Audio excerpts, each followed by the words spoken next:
ஒரு ஆளுக்கு ஒரு கேள்விதான், ஒரு 10 நிமிஷத்துல முடிச்சுவோம். செய்து ஏதாவது கேள்விகள் சொல்றதுன்னா அவசியம் நீங்க கேள்வி கேட்கணும், அப்பதான் பதில் கிடைக்கும். சோஷியல் கனெக்ஷன், அதாவது உறவுகள் சொந்தக்காரவங்க எல்லாம் நம்ம இன்னும் ஒற்றுமையா இருக்கும், உறவோட இருக்கணும், அதுதான் வந்து ஸ்ட்ரெஸ் குறைக்கும். சில நேரங்கள்ல அந்த உறவுகள் மூலயமாவே நம்மளுக்கு ஸ்ட்ரெஸ் வருது. அதை எப்படி கையாளலாம்? சேர்த்துக்கலாமா வேண்டாமா, இப்படியே திரும்பி போயிடலாமா? சரியான கேள்வி. நீங்க மட்டும் சொல்லிட்டு போயிருக்கீங்க, எங்களுக்கே தெரியும். அல்ஹம்துலில்லாஹ், இந்த கேள்வி ஆக்சுவலா நான் எதிர்பார்த்தேன். என்னன்னா, நேற்று ஹஜ்ரத் சொன்ன விஷயத்த முதல்ல சொல்லிட்டு அப்புறம் நான் வந்து இந்த இது கொண்டு போறேன். நேற்று பயான்ல சொல்லப்பட்ட விஷயம் என்னன்னா, உங்களுக்கு உறவுகள் பிரச்சனை கொடுத்தாலும், உறவுகள் உங்களை தள்ளி வச்சாலும், உறவுகளோட போய் ஒண்ணு இணைந்து கொள்ளுங்கள். அதனால அல்லாஹ் உங்களுக்கு அவங்களுடைய உறவுனால ஒரு பிரச்சனை வந்தாலும், ஒரு மனக்கசப்பு வந்தாலும், அல்லாஹ் சுப்ஹானஹு வ தஆலா உங்களுடைய இன்மை மறுமை வாழ்க்கையை சிறப்பாகிறது கேரண்டி பண்ணிட்டே அப்படின்னு சொல்லலாம். ஸோ அந்த இனிஷியல் அந்த போய் சேரக்கூடிய இணையக்கூடிய நேரங்கள்ல நம்ம மன உளைச்சல் வரலாம். பட் நம்ம அதே இஸ்திகாமாவா இருக்கும்போது அல்லாஹ் சுப்ஹானஹு வ தஆலா அதே வைப்பான். சரி, நீங்க சொல்றீங்க, நீங்க பயான் பண்றீங்க, நாங்க பயான் கேட்கல, பயான் ஹதரத்துட்டு கேட்டுக்கிறோம், நீங்க சைக்காலஜிக்கலா பதில் சொல்லுங்க அப்படின்னு உங்க மைண்ட் வாய்ஸ் எனக்கு கேட்குது. அதனால அதுக்கு நான் வர்றேன். இந்த நான் சைக்காலஜிக்கல் ஆஸ்பெக்ட்ல சோசியல் கனெக்ஷன் சொன்ன வந்து ஆக்சுவலா நிறைய சொல்ல வந்தேன். பட் டைம் இல்லாதனால ஹஜ்ரத் சொன்ன ஒரே விஷயத்தை வச்சு முடிச்சிட்டேன். இப்போ சோசியல்ல என்ன சொன்னாங்கன்னா, நம்மளுக்கு இமோஷனல் சப்போர்ட் கொடுக்கக்கூடிய நண்பர்கள், கலீக்ஸ், ரிலேஷன்ஸ், இவங்க நீங்க நெருக்கமா வச்சீங்க அப்படின்னா உங்க உறவை வந்து துண்டிச்சு வர தேவையில்லை, உறவோட இருங்க, நெருக்கமா இருங்க. பட் யார் யாரெல்லாம் உங்களுக்கு சப்போர்ட்டா இருப்பாங்களோ, இவங்கள்ட்ட போய் பேசினா என் மனசு கொஞ்சம் ராகத்தா இருக்கும், இவங்கள்ட்ட போய் பேசினா எனக்கு கொஞ்சம் ரிலீஃபா இருக்கும் அப்படிங்கிறவங்கள உங்க பக்கத்துல வச்சுங்க. ஏன்னா ஃபர்ஸ்ட் ப்ராப்ளம் வரும்போது நம்ம இங்கதான் போவோம், ஃப்ரெண்ட்ஸ், ஃபேமிலிஸ். அதுல ஒரு 4-5 பேர் உங்களுக்கு தெரியும், இவங்கள்ட்ட போனா எனக்கு ஒரு ரிலீஃப் கிடைக்கும். ஸோ அந்த மாதிரி உங்களுடைய குடும்பத்தில் உள்ளவர்கள், நண்பர்களை பக்கத்துல வச்சுக்கிட்டா உங்களுக்கு அது ஒரு பெரிய ஒரு சப்போர்ட்டா இருக்கும். சைக்காலஜில வந்து இந்த social connection is very very crucial for recovery. ஒரு பர்சன் வித் ஸ்ட்ரெஸ், ஒரு பர்சன் வித்வுட் ஸ்ட்ரெஸ். இவருக்கு யாருமே இல்லை, தனியா இருக்காரு, இவர் ஃப்ரெண்ட்ஸ் ரிலேஷன்ஸோட க்ளோஸா இருக்காரு, சப்போர்ட் இருக்கு. இவர் அந்த டிப்ரெஷனோ என்சைட்டியோ எந்த பிரச்சனையும் வெளியாகிறது இவரை விட ரொம்ப ரொம்ப ரொம்ப ரொம்ப ரொம்ப ஈஸி. அதான் என்னோட பதில். Hope that answers your question. எப்படியா இருந்தாலும் நம்ம இப்போ ஈஸியாக சொல்லிடுறோம், இதை பற்றி கவலைப்படாதீங்க, அதை பற்றி கவலைப்படாதீங்க, பாஸ்டை பற்றி நினைக்காதீங்க, பிக்சரை பற்றி நினைக்காதீங்க, சொல்றது ஈஸி. மனிதன் அப்படிதான் இயற்கையாக படைக்கப்பட்டுதான். நம்ம திக்கு சுயம்லாம் ரெண்டு வாசிக்கிறோம், ஏன்னா ஸ்ட்ரெஸ் இருக்குதான். சரி, அதை விட்டு முழுமையாக வெளியாகிறதுக்கு ஏதாவது சைக்காலஜியில் வீட்டில் இருக்கா? அல்ஹம்துலில்லாஹ்.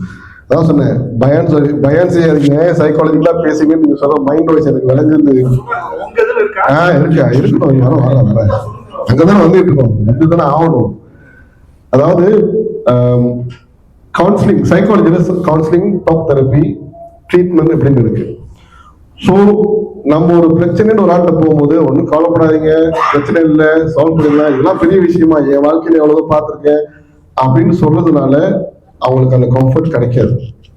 ஸோ அதனாலதான் என்ன சொன்னாங்கன்னா, உங்க ஃபேமிலிஸ், ஃப்ரெண்ட்ஸ் எல்லாமே இந்த ஃபர்ஸ்ட் லெவல் ஆஃப் சப்போர்ட். ஒரு ரொம்ப கஷ்டமா இருக்கும் போது அவங்களை அப்ரோச் பண்ணும்போது ஒரு ஆறுதல் கிடைக்கும்.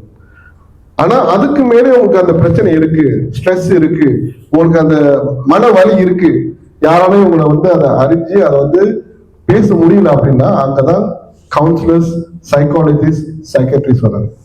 இப்ப நம்மள்ட்ட வரக்கூடிய உதாரணத்துக்கு போன வாரம் ஒரு 27 வயசு உள்ள பையன், ADHD ப்ராப்ளம் பேரண்ட்ஸோட வந்து என்ன பார்த்தாங்க.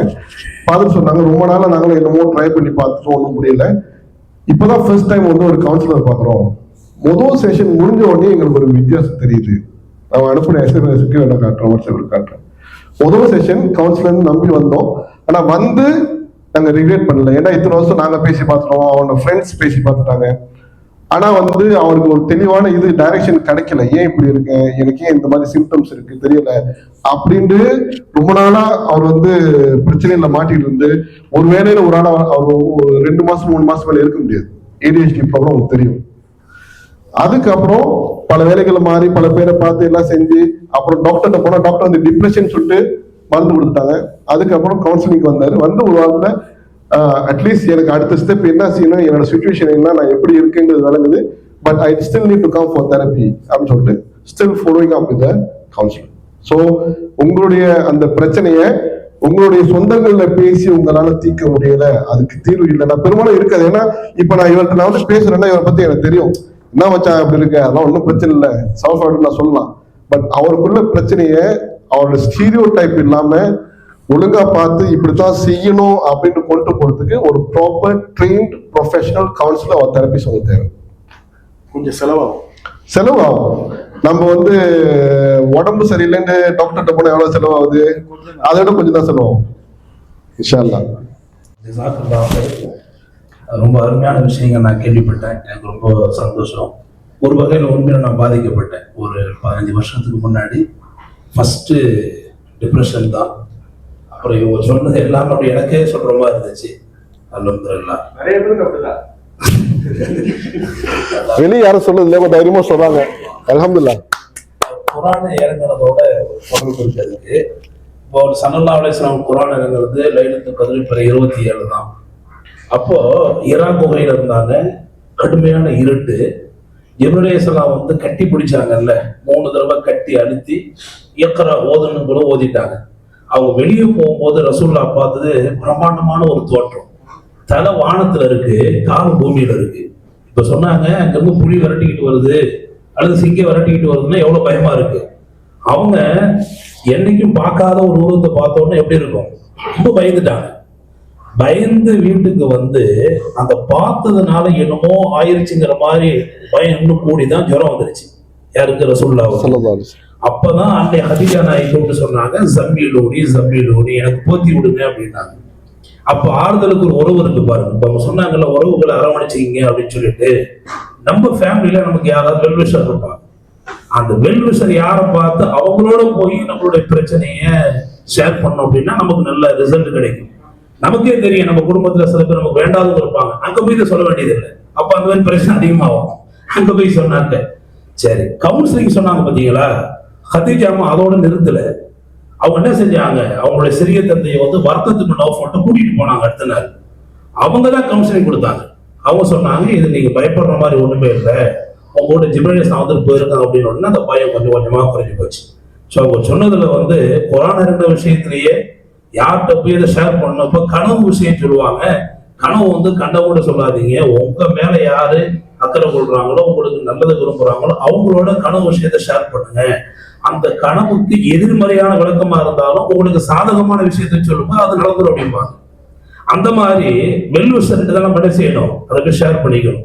கவுன்சிலிங் ரொம்ப முக்கியம் தான். அவங்க சொல்லிட்டாங்க. அதுக்கு ஹதீஜா அம்மாவே நமக்கு உதாரணம். அவங்களே பதில் சொல்லிட்டு ஆறுதல் சொன்னாங்க, நீங்க உறவுகளை அரவணைக்கிறீங்க, பாதிக்கப்பட்டவர்கள் உதவி செய்றீங்க, அல்லாஹ் அவங்கள ஒண்ணும் செய்ய மாட்டான் அப்படின்னு ஆறுதல் வார்த்தையை சொல்லி அந்த பயத்தை கொஞ்சம் கொஞ்சமா குறைச்சாலும் அதோட நிறுத்தல, கூட்டிட்டு போனாங்கல்ல, அதான் கவுன்சிலிங். அப்ப நம்ம ஆறுதலை கேட்டுக்கிட்டு அடுத்த என்ன செய்யணும், கவுன்சிலிங் போடுங்கிற படிப்பினருக்கு நிறைய விஷயம் அவங்க நான் தெரிஞ்சுக்கிட்டேன்.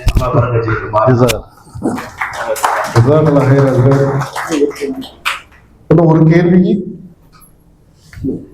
அந்த ஸ்ட்ரெஸ் மேனேஜ்மெண்ட் டெக்னிக் ஒரு டெக்னிக் வந்து சோஷியல் சப்போர்ட், எஸ்பெஷலி இன்னைக்கு காலகட்டத்தில் கோவிட் அப்புறம் எஸ்பெஷலி ஃபேமிலி வந்து நிறைய பிரிஞ்சுட்டாங்களோ அப்படிங்கிற ஒரு தாட் நிறைய பேர் இருக்குன்னு நினைக்கிறேன். இது இஸ்லாம் வந்து ஃபேமிலி வந்து அரவணைச்சு வாழணும் அப்படின்னு சொல்றாங்க. பட் இந்த கோவிட்க்கு அப்புறம் நிறைய பிரிஞ்சு போய்கிட்டே இருக்காங்களோ அப்படிங்கிற ஒரு தாட் எல்லாருக்கும் இருக்குன்னு நான் நினைக்கிறேன். இதை எப்படி நம்ம அல்ஹம்துலில்லாஹ். ஸோ கோவிட் அப்படிங்கிறது ஒரு இம்பார்ட்டன்டான marker in this thing. But எப்போ மாடர்னைசேஷன் ஒரு நம்ம மூவ் பண்ண ஆரம்பிச்சிட்டோமோ அப்பயே வந்து இந்த சோஷியல் டிஸ்இன்டெகிரேஷன் அப்படிங்கிறது ஆரம்பிச்சிருச்சு. மாடர்னைசேஷன் எப்போ வந்து உதாரணத்துக்கு அந்த காலத்துல எவ்வளவுதான் சம்பாதிச்சா எல்லாம் ஒன்னா தான் இருப்பாங்க. ஒன்ஸ் நம்மளுக்கு ஏர்னிங் பவர் வந்துருச்சு, நம்ம தனியா போய் வாழலாம், நம்மளும் தனியா ஒரு வீடு வாங்கணும், நம்மளுக்கும் தனியா ஒரு காடி வாங்கணும், வசதி வாங்கணும் அப்படிங்கும்போது கல்யாணம் பண்ணதுக்கு முன்னாடி வீடு வாங்கிடுறாங்க, கல்யாணம் பண்ண மறுநாள் வெளியாயிடுறாங்க. ஸோ அந்த கல்ச்சர் வந்து ரொம்ப நாளாவே ஆரம்பிச்சு அந்த டிஸ்இன்டெகிரேஷன் அப்படிங்கிறத ஆரம்பிச்சுட்டு இப்ப எப்படின்னா ஒரு ஃபங்க்ஷன் அப்படி இல்லாட்டி திருமணம் அப்படி இந்த மாதிரி விஷயங்கள்ல தான் ரிலேஷனை பார்க்குற அளவுக்கு நம்ம வந்துட்டோம். அது மட்டும் இல்லாம நம்மளுடைய வாழ்க்கை முறை எவ்வளவு வேகமா போயிட்டு இருக்கோ அந்த வேகத்தை நம்மளும் ஓடிட்டு இருக்கோம். எதுக்கு முக்கியத்துவம் கொடுக்கணும் அப்படிங்கிறதே மறந்துடும். ஃபர்ஸ்ட் ஒவ்வொரு ஆளுக்கும் நம்ம வாழ்க்கை எதன் அடிப்படையில வாழ்றோம் அப்படிங்கிற பேசிக் ஃபவுண்டேஷன் நம்மளுக்கு தேவை. நம்மளுக்கு எல்லா ஃபவுண்டேஷனும் at the end of the day going back to தீனுல் இஸ்லாம். இப்போ தீனுல் இஸ்லாத்துல சொல்லப்பட்ட விஷயங்களை எந்த அளவுக்கு நம்ம பேணி வாழ்றோம் அப்படிங்கிறத நம்மளே நம்ம கேள்வி கேட்க வேண்டியதுதான். ஸோ அதே மாதிரி அந்த சோசியல் ஸ்ட்ரக்சர்ல இஸ்லாம் சொன்ன விஷயத்த நம்ம செய்யலாம், ஓகே பரவாயில்ல. இப்போ நார்மலா ஒரு citizen of the world, citizen of the country அப்படிங்கிற வகையில சோசியல் இன்டெகிரேஷனுக்கு என்ன முயற்சிகள் நம்மளோ நம்ம பெற்றோர்களோ செஞ்சிருக்கோம். தனியா வாழக்கூடிய அந்த மூவ்மெண்ட் தான் போயிட்டு இருக்கோம். ஸோ அதனால வந்து இண்டிவிஜுவலா வாழக்கூடிய இந்த காலத்துல சோசியல் கனெக்ஷன் வேணும்னா ஃபர்ஸ்ட் நம்ம அந்த சோசியல் கனெக்ஷனை உருவாக்கணும். இல்லை அது உருவாக்கக்கூடிய காலத்துல முதல்ல அவங்க சொன்ன மாதிரியும் நான் முதல்ல திருப்பி ரிப்பீட் பண்றேன், உங்களுக்கு சுற்றி உள்ள இம்மிடியட் கனெக்ஷன் யார் யாரெல்லாம் உங்களுக்கு அந்த பாசிட்டிவ் சப்போர்ட் கொடுப்பாங்களோ அந்த நெட்வொர்க்கு ஒன்றும் you must invest your timing. எதுல நம்ம இன்வெஸ்ட் டைம் பண்றோமோ அதுல தான் நம்ம வந்து ரீப் த பெனிஃபிட் பண்ண முடியும். ஸோ உங்களுக்கு ஃப்ரெண்ட்ஸ்கிட்ட நீங்க அந்த ஃப்ரெண்ட்ஸை பில்ட் பண்ணும், ஃப்ரெண்ட்ஸோட ரிலேஷன்ஷிப் பில்ட் பண்ணும், அந்த ஸ்ட்ரென்த்தை பில்ட் பண்ணும், ஃப்ரெண்ட்ஸ் சர்க்கிளை பில்ட் பண்ணா you have to spend a bit of time.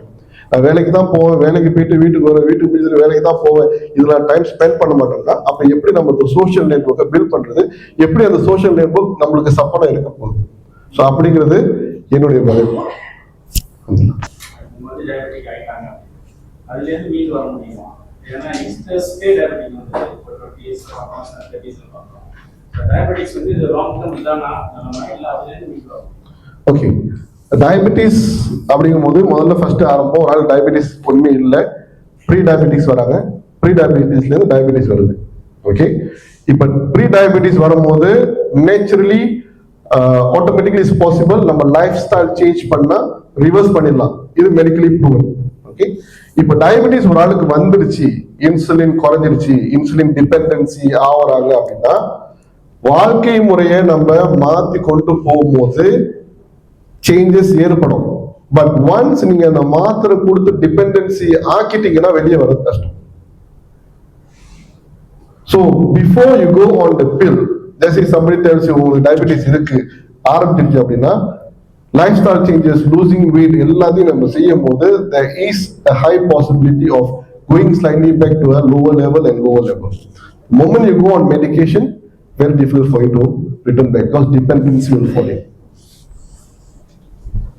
எல்லாரும் ரொம்ப நன்றி. இங்கே சிறப்பு பேச்சாளர்களுக்கு ஹஜா நவாஸ் அவர்களுக்கு மனமார்ந்த நன்றியை தெரிவித்துக்